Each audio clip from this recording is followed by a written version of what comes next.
Hello, friends. Welcome to today's daily devotion as we continue to look at Roots, the family Advent story of Jesus. And so we're looking at Genesis chapter 22, continuing to look at Abraham and Isaac, reading 22 verses 1 and 2 and 13 and 14.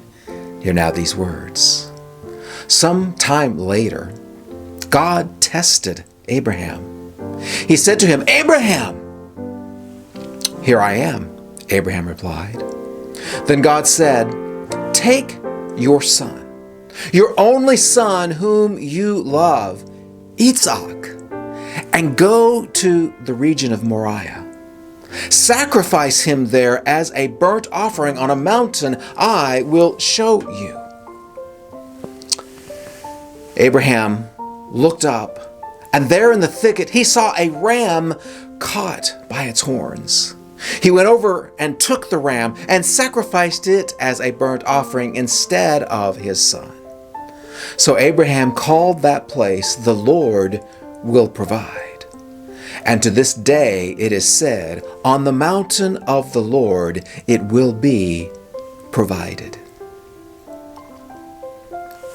Now, this particular story has a particular connection to the congregation in which I am serving as I do these daily devotions. Every time that this devotion ends, it ends with the logo of Mount Moriah United Methodist Church. This is the story from which this church gets its name.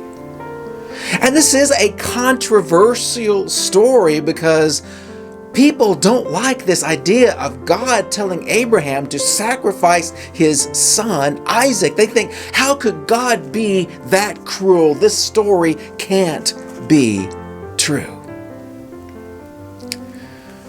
But what if the story is true? What can we learn from it? Is the lesson that God is a cruel and capricious deity? No. There are two clues that help us understand that that is not the character of God. The first clue is in the beginning verse. It says, "Sometime later, the Lord tested Abraham." All of this is a test. Now, for some people, they still say, well, that's still cruel. Why should God test in that way?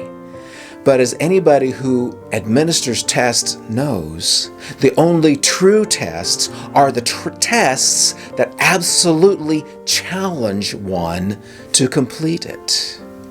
In many ways, we've made our academics too easy because we say we can't have kids with test anxiety. Well, Abraham had greater test anxiety than anyone because he had the most difficult test a human being could face: the willing killing of one's son, of one's family member.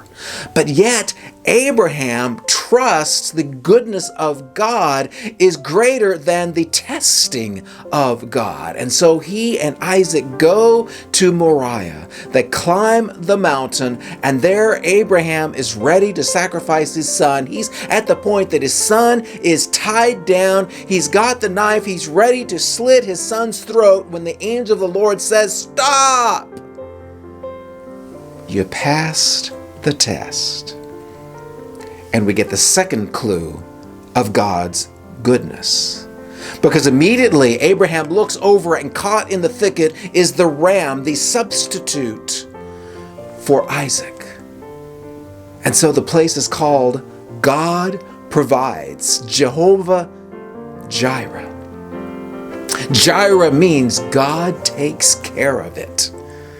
My friends, God is still Jehovah Jireh, Yahweh Jireh.